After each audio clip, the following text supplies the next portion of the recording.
हिंगोलीमध्ये हळदीचं जास्त प्रमाण आहे. त्या शेतकऱ्यांनी काय करा, आज आणि उद्या जरा हळद जरा जास्त माती गिती टाकून झाकून ठेवा, कारण की इतकं वारं सुटणार आहे की खूपच.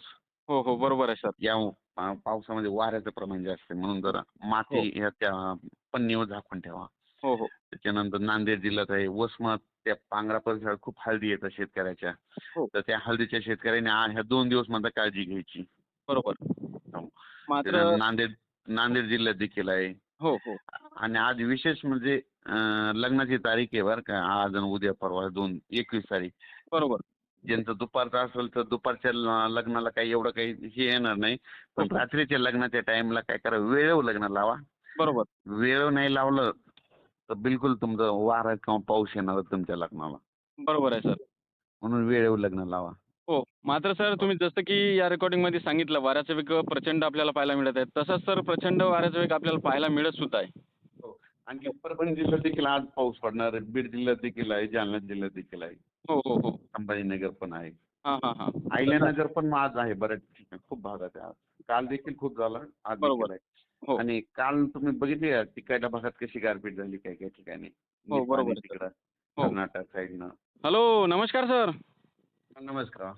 तर तुम्ही जसं की सांगितलं होतं, की आपल्याला 17 तारखेपासून पाऊस पाहायला मिळेल आणि गारपीटसुद्धा पाहायला मिळेल. तर हो. आपल्याला तसंच काल व परवा दिवशी म्हणजे 17, 18 आणि 19 तारखेला आपल्याला चांगल्याच भागातनी गारपीट व त्याचबरोबर पाऊससुद्धा पाहायला मिळालेला आहे सर.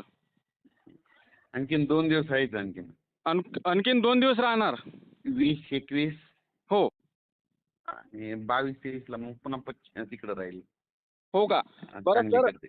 हां. आज आहे 20 एप्रिल. तर 20 एप्रिलला कोणकोणत्या जिल्ह्यामध्ये पाऊस व गारपीट राहण्याची शक्यता आहे? आज विदर्भ, मराठवाडा. विदर्भ, मराठवाडा. हो.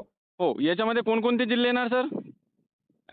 परभणी जिल्हा आहे, जालना जिल्हा, संभाजीनगर, हो, धाराशिव जिल्हा, लातूर जिल्हा, बीड जिल्हा, नांदेड जिल्हा, यवतमाळ, हो. वाशिम, हिंगोली, त्याच्यानंतर बुलढाणा, अकोला, अमरावती, वर्धा, नागपूर, भंडारा, गोंदिया, चंद्रपूर.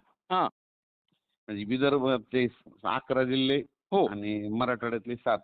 बरोबर. आणि त्याच्यानंतर इकडं जळगाव, धुळे तिकडे देखील काही भागात पाऊस राहील. बरोबर आहे सर. अहिल्यानगरकडे देखील खूप राहील. पुण्याकडे हो, पण राहील. हो, कोल्हापूरकडे राहील. हो. अ, बरोबर. धाराशिवकडे राहील. पुन्हा तिकडं याच्यात कोल्हापूर, सातारा त्या परिसरातही राहील. हां, हां. पुणे 2 परिसरात राहील. बरोबर. कडाष्टी, बीड त्या परिसरात पण खूप राहील. हो. आजचं जरा जास्त राहील आज. अ, आज आणि स उद्या जास्त आहे. समजा आज आणि उद्या जास्त जिल्हे कव्हर करण्याची शक्यता आहे. हो. हो. मात्र सर उद्या मग याच जिल्ह्यामध्ये राहणार का? 21 हो, तारखेला? उद्या घ्याच आहे. हो, 21. हो का? आणि 20 आणि तर 21, हां. 20 आणि 21 ह्या जिल्ह्यातच राहणार. हो का? आणि त्याच्या समोर सर मग? पुन्हा 22-23 ला परत पुन्हा काय होईल, थोडं तिकडल्या भागात राहील आपलं दक्षिण महाराष्ट्राकडे. हो का? हो. मात्र त्या भागात मी राहण्याची शक्यता आहे मग 22 तारखेपासून समोर. हो. हो. मात्र मग आपल्या पण विदर्भातला याच्यामध्ये विजा तर मी म्हटलं होतं गारपीट भयानक होईल. हो, भयानक गारपीट झालेली आहे. बऱ्याचशा भागातनी आपल्याकडे व्हिडिओसुद्धा आलेले आहे. हो. हो. आणि विजा झाडावर पडतील आजही सांगितलं नव्हतं का, हो, हो, हो. नारळाच्या बरोबर. झाडावर, आंब्याच्या झाडावर, चिंचेच्या झाडावर विजा पडतील म्हणून. हो, हो. बरोबर आहे सर. आणि शेतकऱ्याला आता जर हे मेसेज जर शेतकरी ऐकत असते आपले हो, विदर्भ मराठवाड्यातले हो. 11 आणि 18 जिल्ह्यातले, तर बरोबर. त्या विदर्भ मराठवाड्यातल्या शेतकऱ्याला सांगतो की पाऊस सुरू असताना हं. गाडीवर जात असताना झाडाखाली थांबू नका. बरोबर. वाटल्यास कपडे भिजू द्या, घरी जा. हो, पण झाडाखाली उभं राहू नका, कारण की झाडा विजा पडते तर 100%. बरोबर. आणि नारळाच्या झाडावर वीज पडते, लिंबाच्या झाडावर पडते, हो, चिंचाच्या झाडावर पडते. हो. आणि जिथे लोखंडी विद्युत पोल असेल त्याच्या बाजूला उभं राहू नका, त्याच्यावर देखील वीज पडते. बरोबर. म्हणून शेतकऱ्यांनी त्याच्या खाली थांबू नका. बरोबर आहे कारण सर. की ह्या पावसामध्ये विजेचं प्रमाण जास्त आहे. हो. आणि सर तुम्ही आपल्याला यापूर्वी एप्रिल महिन्याचा अंदाज दिला होता सविस्तर आणि त्याच्यामध्ये तुम्ही सांगितलं होतं की 16 तारखेपासूनच वातावरणामध्ये बदल होणार आणि तुम्ही सांगितल्याप्रमाणेच आपल्याला बदलसुद्धा पाहायला मिळालेला आहे. आता पुढच्या मे मध्ये सुद्धा असंच एक चक्रीवादळ येईल. हो, मे महिन्यामध्ये. हो. हो.